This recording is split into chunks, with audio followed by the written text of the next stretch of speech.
লাইভে আসলাম কেন, আজকে উদ্দেশ্য কি? আজকে আমাকে উত্তর লক্ষিমপুরে, জানি না কোন থানা, উত্তর লক্ষিমপুরের থেকে আমাকে ফোন করেছে। আমাকে ফোন করে বলছে, নাম্বারটা আমি আপনাদেরকে দিয়ে দেব, আমি ব্রেকেটের নাম্বারটা দিয়ে দেব। বলছে যে আপনি কোন হয়? মগুজু মই মকিবুর রহমান। বলে আপনি মুফতি মকিবুর রহমান? বলে হয়। বলে মই দেওয়া হল আপনি যাতে 6 তারিখে এতে কোনো কারণ যাতে না হয়। চিন্তা করেন, আমি কমপ্লিটলি বলেছি ওনাকে যে আপনি যদি থানার ওসি হয় আপনি লিখে রাখক, মই 6 তারিখে যাম ইনশাল্লাহ। খুব গুরুত্বপূর্ণ আলোচনা, তাহলে আমি লাইভটা আরম্ভ করব। আওয়াজটা শোনা যায় তাহলে বলবেন খুব ইম্পর্টেন্ট কথা।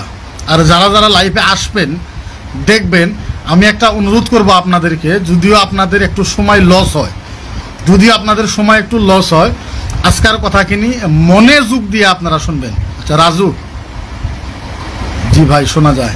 আচ্ছা রাজু লাইভে আসো নাকি? রাজু তুমি লাস্ট পর্যন্ত লাইভে থাকবা। ইফতিখার আপনিও থাকবেন, শহীদুল, জাকিরুল, তারপরে নেওয়াজউদ্দিন, হাফিজুর, আপনারা লাইভে লাস্ট পর্যন্ত। হাসেম শোনা যাইতেছে তো না? তো যাই না হোক, আপনারা জানেন যে আমি ওই দিনকে ওয়াদা করেছি যে 6 তারিখ থেকে ইনশাআল্লাহ, 6 তারিখ থেকে, আজকে হলো 29 তারিখ, 29, 30, 1, 2, 3, 4, 5, 6 তারিখ থেকে ইনশাআল্লাহ 10 তারিখ পর্যন্ত আমি লক্ষিমপুরে থাকবো। ওখানে প্রতিবাদ করব, থানা ঘেরাও করব, এসপি অফিস ঘেরাও করব, ওই শয়তানদার বাড়ি ঘেরাও করব প্রয়োজন হলে। এটা আমি ওয়াদা করেছি ইনশাল্লাহ। আমার ওয়াদাতে আমি 100% অটল আছে ইনশাল্লাহ। কেউ যাক বা না যাক ইনশাল্লাহ আমি নিজে তো যাবো। আর অনেক মানুষে আমার সাথে যোগাযোগ করেছে যে হুজুর আমরাও যাব। তবে আমি কাউকে দাওয়াত দেই না যে আপনারা যান, কিন্তু আমি যাব, এটা ফাইনাল, এটা লিখে রাখেন। 6 তারিখ থেকে 10 তারিখ পর্যন্ত আমি উত্তর লক্ষিমপুরে থাকবো। আমি দেখবো ওর সাহস কতটুকু, ওর ক্ষমতা কত, ওর তাকত কত। অত মানুষকে ডাকে না সোশ্যাল মিডিয়ায়, লাইভে আসার জন্য ডাকে না। আমি ওর বাড়িতে যাব, ওর বাড়ির সামনে যাব। কিন্তু কন্ডিশনটা হইল, আজকে 2 দিন আগে আমি বলছি যে আমি 6 তারিখে যদি 5 তারিখের আগে আসাম পুলিশে যদি কোনো সিদ্ধান্ত না নেয়, আমি 6 তারিখে ইনশাল্লাহ হাজির হয়ে যাব। এটা আমার ফাইনাল ইনশাল্লাহ, মনে রাখবেন। আপনারা আবার হয়তো বা বলবেন যে হুজুর, আর যদি গ্রেপ্তার না করে তাইলে তো ইনশাল্লাহ আমার লাশ হলো ওই জায়গাতে ইনশাল্লাহ যাবে 100%। লাইভে আসলাম কেন, আজকে উদ্দেশ্য কি? আজকে আমাকে উত্তর লক্ষিমপুরে, জানি না কোন থানা, উত্তর লক্ষিমপুরের থেকে আমাকে ফোন করেছে। আমাকে ফোন করে বলছে, নাম্বারটা আমি আপনাদেরকে দিয়ে দেব, আমি ব্রেকেটের নাম্বারটা দিয়ে দেব। বলছে যে আপনি কোন হয়? মগুজু মই মকিবুর রহমান। বলে আপনি মুফতি মকিবুর রহমান? বলে হয়। বলে মই দেওয়া হল আপনি যাতে 6 তারিখে এতে কোনো কারণ যাতে না হয়। চিন্তা করেন, আমি কমপ্লিটলি বলেছি ওনাকে যে আপনি যদি থানার ওসি হয় আপনি লিখে রাখক, মই 6 তারিখে যাম ইনশাল্লাহ। আর ওসি নহয়, এসপিও যদি ফোন মারে, উত্তর লক্ষিমপুরের এসপিও যদি ফোন মারে, মই যাম।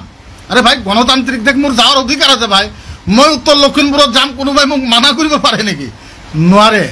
যিমানে ষড়যন্ত্র করা, ও যতই ষড়যন্ত্র করুক, ও যতই ষড়যন্ত্র করুক, আমি সোনাদি জন্ম দেবো, এই ধরনের তাই বিভিন্ন ধরনের কমপ্লেন করতেছে।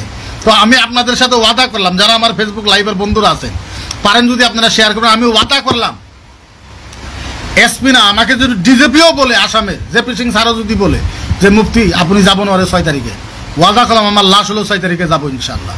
30 তারিখও হয়ে যাইতে পারে, 50 দিনের অনুষ্ঠান হইতে পারে, 10 দিনেরও হইতে পারে, 2 দিনেরও হইতে পারে, 1 দিনেরও হইতে পারে, 3 মাসেরও হয়ে যাইতে পারে ইনশাল্লাহ। এটা আপনারা খালি দোয়া করবেন। এইটা ওর লাশ খেলা, ও খেলা আরম্ভ করেছে তো, ও গেমটা আরম্ভ করেছে তো, এর গেমের এন্ডটা আমরা করব, শেষটা আমরা করব। এত সহজে না, কষ্টর জড়িয়তে, বহুত মেহনতের জড়িয়তে আসামের ভিতরে ইসলাম আমরা প্রচার করি।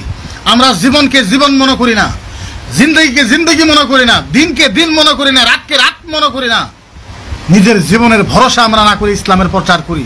আর তুমি ওখানে বসে বসে ইসলামের বদনামি করবা, ইসলামের বদনামি করবা। আমার রাসূলকে গালি দিয়েছে, আমার রাসূলকে বলে যে এরাও শয়তান, এরাও শয়তান, ওনার রাসূলও শয়তান। নাউজুবিল্লাহ, মাযাল্লাহ, সুম্মা নাউজুবিল্লাহ। আমার রাসূলকে কত বড় আঘাত করেছে চিন্তা করেন। লক্ষিমপুরে যারা মানুষ আছেন, আমি নর্থ লক্ষিমপুর যাব দেখবার হুজুর ইনশাল্লাহ, ইনশাল্লাহ। রাজু ভাই বলেছে আপনার এখানে নেটওয়ার্ক কম আছে, আপনার ভিডিওটা ওয়াশটা লেগে লেগে ধরছে। হ্যাঁ, নেটওয়ার্কের খুব প্রবলেম করতেছে, কিন্তু আমার এখানে তো নেটওয়ার্কের, ওদিকে আপনাদের কাছে দুয়ার প্রার্থী, বাকি কিচ্ছু না ইনশাল্লাহ। আবার বলতেন তো ভয়ের জন্য দুয়ার না, আমি যাতে সুস্থ শরীরে ওখানে যাইতে পারে। যদি না মরি তাইলে তো যাব, এটা ফাইনাল, এটা একদম ক্লিয়ার। যদি আমার বেমারও থাকে, হাতও যদি ভেঙে যায়, পাও যদি কাইটে যায়, আমি অপশন দিয়ে দিলাম, মনে রাখবো। আমি ওই শয়তানটাকে বলতেছি উত্তর লক্ষ্মীপুরে, শোন তুই যতই থানায় দৌড়াদৌড়ি কর, যতই এসপির বগলে যা, যতই যেই জায়গাতে যাবি, আমি কিন্তু যাইবো, এটা ফাইনাল। আমি কিন্তু যাইবো, এটা ফাইনাল। 110% তুমি লিখে রাখো, আল্লাহ যদি আমার জিন্দাগিতে বাসায় রাখে আমি তো যাব। যদি হঠাৎ আমার অ্যাক্সিডেন্টও হয়ে যায়, সে হাত ভেঙে গেল তাও যাব, হঠাৎ পাও ভেঙে গেল আমার 6 তারিখের আগে, তারপরেও আমি যাব, মাথা ফাইটে গেল সেলাই করে হলেও আমি যাবো, এটা মনে রাখবা। যাওয়াটা তো 100%, যে কোনো হালতে আমি যাব আর আন্দোলন করব। বহুত দেখেছি, বহুত ট্রাই করেছি যে দেখা যাক কিছু শান্ত হয় নাকি। ওর টার্গেটটা কি? ওর তো কিচ্ছে নাই, ওর বিজনেস কি আমাকে বলেন তো। আপনাদের দোয়ার বরকতে তো ইনশাল্লাহ আমাদের ইনকাম আছে, আমরা তো ইনশাল্লাহ আপনার দোয়ার বলা লাগে না, ইনশাল্লাহ আপনাদের দোয়ার বরকতে আমি তো কমসে কম মাসে 3 থেকে 4 লাখ টাকা ইনকাম করি ইনশাল্লাহ। তারপরও ইনকাম কি আমি জানি, ওর ইনকাম কি আমি জানি। ও কমপ্লিটলি আরএসএস এর পয়সা দিয়ে চলতেছে, A to Z আরএসএস এর পয়সা দিয়ে ও চলতেছে বর্তমানে। আরএসএস এর টাকা দেয়, আর প্রুফ আমার কাছে আছে। যদি এটা বিশ্বাস না হয়, ও আমার উপরে কেস করতে পারে, মানহানি কেস করুক। যার কাছে আরএসএস এর টাকা যায় না, টাকা যায়, ও আরএসএস এর টাকা পায়। গোলাঘাটে কিছুদিন আগে ও আরএসএস এর মানুষের সাথে মিটিং করেছে। তিনসুকিয়া কিছুদিন আগে ও নাস্তিকের সাথে মিটিং করেছে, বাংলাদেশ থেকে নাস্তিক আসছিল, ওই নাস্তিকদের সাথে ও মিটিং করেছে। কমপ্লিটলি রিপোর্ট আমার কাছে আছে, A to Z or evidence যেগুলো আছে এটা আমার কাছে আছে। যদি নাই, যদি আমি মিথ্যা কথা বলতেছি, ও আমার মানহানি কেস করতে পারো। কেন কেস করে না? ও কেস তো করতে পারে। গতিকে আমি আবার উলামাকে বলতেছি, মাতৃভূমি এ তো ইনশাআল্লাহ আমরা থাকি বা না থাকি, কিন্তু আমি যাবো ইনশাল্লাহ, ইনশাল্লাহ মাতৃভূমি, ইনশাল্লাহ ইনশাল্লাহ ইনশাল্লাহ ইনশাল্লাহ ইনশাল্লাহ ইনশাল্লাহ ইনশাল্লাহ। গতিকে যাওয়াটাও ফাইনাল, এটা মনে রাখবেন। শাহাদত ভাই যদি আমার লাইভ দেখতেছেন, আমি শাহাদত ভাইকে বিনম্রভাবে অনুরোধ করব যে আপনি এই হাইলাইটে লিখে দিবেন যে মুফতি সাহেবের যেটা ওয়াদা 6 তারিখে, যদি 5 তারিখের আগে পুলিশ ওকে গ্রেপ্তার না করে, আসামের ডিজিপি সম্মানীয় জেপি সিং যদি ওকে গ্রেপ্তার না করে, উত্তর লক্ষিমপুরের সম্মানীয় এসপি যদি ওনাকে গ্রেপ্তার না করে, তাইলে তো 6 তারিখে আমি যাব, এটা ফাইনাল। যদি আমাকে জেলে দেয় তাও যাব, যদি আমাকে অ্যারেস্ট করে আমি তাও যাব, যদি আমাকে লকআপে রাখে আমি তাও যাব। যাব মানে যাব, এটা ফাইনাল ইনশাল্লাহ, 100% গ্যারান্টি আমি যাব। যাই দেখবো আর কোন জায়গায় প্রতিবাদ করা লাগে এটা আমি জানি। আমরা সাইলেন্ট আছিলাম, সুকুত এখতিয়ার করেছিলাম, মনে মনে আসিলাম, কিন্তু এখন আর থাকার সময় না। কারণ ও এই ধরনের অন্যায়ও করেছে, এই ধরনের অপমান আমার রাসূলকে করেছে, ইসলামকে করেছে। এটা কি সহ্য করা যায়? এটা কি সহ্য করার কথা? না না না না না, এটা সহ্য করা দরকার, এইটা সহ্য করা যায় না। কেউ মানুক না মানুক সেটা বেলেগ কথা, কার কি হয় জানি না, কিন্তু আমি তো যাবো ইনশাল্লাহ। আর যাব, এটাও বলো, যুদ্ধও করব, সংগ্রামী যুদ্ধ, গণতান্ত্রিক যুদ্ধ। তুমি যতই এসপির কাছে যাও, যতই পুলিশের কাছে যায় বলো মুফতি সাহেব এসে এই জায়গাতে হুলস্থুলি করবো, হুলস্থুলি তো করবো আমি, এটাও সত্য, তোমাকে বলে দিই। তুমি দেখাও আমার ভিডিও, তুমি এসপিকে নিয়ে যাই দেখাও, তোমার লোকেল ওসিকে দেখাও, আন্দোলন তো করবো আমি, গন্ডগোল তো করবো, গণতান্ত্রিক হিসাবে, ডেমোক্রেসি হিসাবে আন্দোলন করব আমি, ডেমোক্রেসি হিসাবে আন্দোলন করব। আর উত্তর লক্ষিমপুরের যিখিনি আমার অসম পুলিচ আছে, মই আপোনালোকক বিনম্রভাৱে অনুৰোধ কৰিছোঁ, তেওঁ যিখিনি ইছলামৰ ওপৰত আঘাত হানিছে, কোরআন ও হাদিসের ওপৰত, আমার প্রফিট হযরত মুহাম্মদ রাসূলুল্লাহ সাল্লাল্লাহু আলাইহি সাল্লামের ওপৰত যেনেকৈ তেওঁ অপমান কৰিছে, গতিকে এইটো সহ্যৰ কোনো অৱস্থা নাই। গতিকে সি আপোনালোকৰ ওচৰত গৈছে, মই গম পাইছোঁ। আপোনালোকে কিন্তু কোনো কাৰণত মোক মানা কৰিব নোৱাৰিব। যদি মানা কৰে তাহলে অসমৰ ভিতৰত এনেকুৱা ভয়ংকৰ পৰিস্থিতি হ'ব, তেতিয়া কিন্তু ৰিস্ক কিন্তু পুলিচে ল'ব লাগিব। মই ক্লিয়াৰ এণ্ড সাফ কৰি দিলোঁ অসম পুলিচক যে যদি আপোনালোকে 5 তাৰিখের আগত মুস্তফা কামালক যদি উত্তৰ লক্ষিমপুৰৰ তেওঁক যদি আপোনালোকে 5 তাৰিখৰ আগত যদি আপোনালোকে গ্ৰেপ্তাৰ নকৰে, 6 তাৰিখৰ পৰা যিটো আন্দোলন হ'ব, এই আন্দোলনত যদি ভয়ংকৰ পৰিস্থিতি যদি সৃষ্টি হয়, ইয়াৰ কমপ্লিটলি দায়িত্ব কিন্তু পুলিচ প্ৰশাসনে ল'ব লাগিব। কাৰণ মই এজ এ ইণ্ডিয়ান নাগৰিক, মই এজ এ অসমৰ এজন বাসিন্দা, মোৰ এনআৰচি আছে, নাগৰিকত্ব মই পাইছোঁ। গতিকে মই এজন টেক্স দিয়া এজন যুৱক হয়, মই এজন টেক্স দেওয়া যুৱক হয়। গতিকে মোৰ কণ্ঠ আপোনালোকে বন্ধ কৰাৰ কোনো ধৰণৰ ষড়যন্ত্ৰ নকৰিব।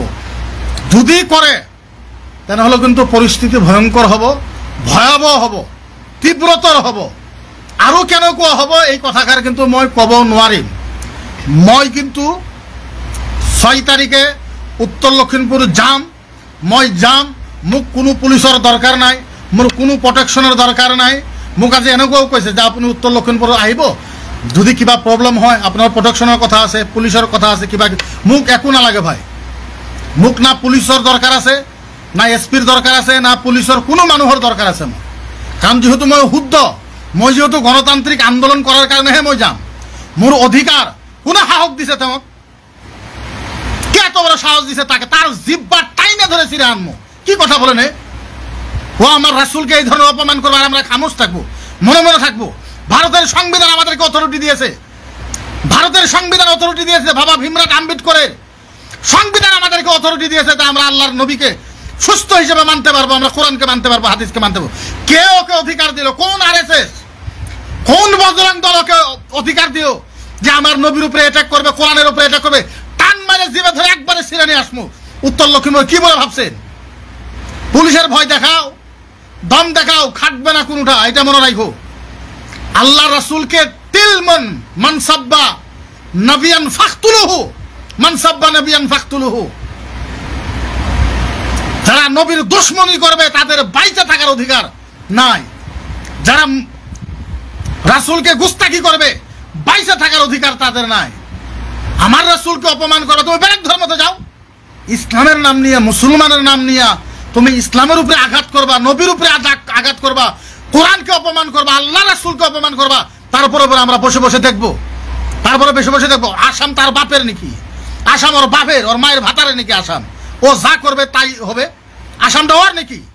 হ্যাঁ, বসে বসে দম দেখাও। 6 তারিখে দেখবো তোমার কত দম। রেডি হয়ে থাকো 6 তারিখে। ওপেন চেতাবনী দিলাম তোমাকে, 6 তারিখ থেকে 10 তারিখ পর্যন্ত ওই জায়গাতে থাকবো। কত বড় দম আছে তোমার, কত বড় হিম্মত আছে? ওপেন চ্যালেঞ্জ করে বললাম তোমাকে। তোমার গ্রামে, তোমার শহরে, তোমার গাঁয়ে, তোমার এলাকায়, তোমার মাটিতে যাবো 6 তারিখ থেকে 10 তারিখ পর্যন্ত। দেখবো তোমার কত বড় হিম্মত আছে ইনশাআল্লাহ। কারো দরকার নাই, কারো দরকার নাই আমার কাছে, এটা মনে রাখো। কারো দরকার নাই যে কেউ আমাকে সাথ দিবে না, নাই কেউ আমার সাথে যাবে না, নাই কেউ আমার সাথে চলবে না, নাই না। ওই একটা কবিতা আছে না, যদি তোমার ডাক শুনিয়া কেউ না চলে তবে একা চলো রে। ওদিকে আমার ওইটাই, যদি তোমার ডাক শুনিয়া কেউ না চলে তবে একলা চলো রে। আমি এখান থেকে একলাই যাব। যদি কেউ আমার সাথে যায় মোস্ট ওয়েলকাম, স্বাগত। যদি কেউ না যায় তথাপিও শুক্রিয়া, কিন্তু যাওয়াটা যাবো, এটা ফাইনালি, এটা মনে রেখো। যাওয়াটা 100% যাবো। আরেকটা কথা স্পষ্ট এন্ড ক্লিয়ার বলি, যারা উত্তর লক্ষিমপুরের মানুষ আছেন, আমি প্রেশারেজ কারোর কাছে করব না। এইটা কোনো কারণই না যে আমি কারোর প্রেশার ক্রিয়েট করব না। আর এটা আমি ওপেন বলতেছি যে 6 তারিখ থেকে 10 তারিখ পর্যন্ত আমি ওই জায়গাতে যাই। আমি সর্বপ্রথম এসপি সাহেবের কাছে যাব, তারপরে লোকাল থানার ওসির কাছে যাব, সম্পূর্ণ এভিডেন্স ওনাকে দিব, সম্পূর্ণ বস্তুপাতি দিব। যদি দেওয়ার পরে যদি পুলিশে অ্যাকশন না নেয় তাহলে করণীয় কি আছে? গণতান্ত্রিক আন্দোলন, গণতান্ত্রিক আন্দোলন। তো আন্দোলন করবো ইনশাল্লাহ। আর যতটুকু আমাকে পাওয়ার দিয়েছে সংবিধানে, ডেমোক্রেসি হিসাবে, ওইখানে আন্দোলন আমি করব। তারপরে যদি উত্তর লক্ষিমপুরের মানুষে আমাকে সহায় করে, মোস্ট ওয়েলকাম। যদি সহায় না করে, না খায় থাকবো, এমনিই বসে থাকবো, এমনিই আন্দোলন করবো ইনশাআল্লাহ। তবে বিশ্বাস উত্তর লক্ষিমপুরের মানুষে আমাকে সহায় করবে। আপনাদের কাছে বিনম্রভাবে একটা অনুরোধ জানাই যে ভিডিওটা একটু শেয়ার করবেন, যাতে বিশেষ করে উত্তর লক্ষিমপুরের মানুষে কিছু পায়। যতটি মানুষ আমার লাইভে আছেন, প্রত্যেকটা মানুষে যদি একটা শেয়ার করেন, তাহলে ভিডিওটা হয়তো বা উত্তর লক্ষিমপুরের আওয়ামের কাছে পৌঁছার সম্ভাবনাটা একটু বেশি থাকবে। ওদিকে যাতে ওনারাও পায়, ওনারাও সাথ যাতে দেয়। অনেক মানুষে আমাকে ফোন করেছে আজকে, অনেক মানুষে ফোন করেছে যে হুজুর আমরা যথেষ্ট ইনশাআল্লাহ সহায় করব। আমি আলহামদুলিল্লাহ, আমি তো নিয়ত করেছি, আল্লাহর কাছে ওয়াদা করেছি। আর আল্লাহর কাছে আমি ওয়াদা করেছি যে আল্লাহ, এর বিচার না হওয়া পর্যন্ত আল্লাহ তুমি আমার মরণ দিও না। এর যতদিন পর্যন্ত এর বিচার না করতে পারছি, আল্লাহ তুমি আমাকে মরণ দিও না। এটা আল্লাহর সাথে আমি ওয়াদা করেছি। আর ইনশাআল্লাহ আমার আল্লাহ আমাকে নিশ্চয় সহায় করবে। কোরআন ও হাদিসের কথা আল্লাহর কাছে চাইলে সৎমনি। আর আমি তো ব্যক্তিগত হিসাবে চাই নাই, আমি কোরআনের পক্ষের জন্য। আমি যে মুসলমান, আমি যে ইসলাম ধর্ম জন্ম হয়েছি, আমি যে একজন আলেম, তার সুবুত আমি দিতে চাইতেছি। এর ভিতরে তো আর বাকি কিচ্ছু না। কারণ আমার মনে আছে তো, আমার সব কিছু মনে আছে তো। হাদিস পড়েন না ভাই, হাদিস পড়লেই তো মনে হবে। ভাই ভিডিওটা ভালো হইতেছে না, আপনার পিকচারটা দেখা যাইতেছে না। কি করবো রাজু, উপায় নাই। এখন এই পর্যন্ত তাহলে শেষ করি। পিকচারটা বলে ভালো হইতেছে না। যদি হয় কালকে আমি আবার লাইভে আসবো। একদিনে তো 2বার লাইভে আসা সম্ভব না, নেটওয়ার্ক প্রবলেম হুজুর খুব বাদ। জানি না, আমার এখানে তো অনেক ভালো নেটওয়ার্ক পায় আমার বাড়িতে। কি হইলো আজকে জানি না, আওয়াজ আসতেছে না, কি বা হইলো। তো আমি লাইভটা এন্ড করে দিলাম, আপনারা শেয়ার করবেন। আসসালামু আলাইকুম ওয়া রাহমাতুল্লাহি ওয়া বারাকাতুহু।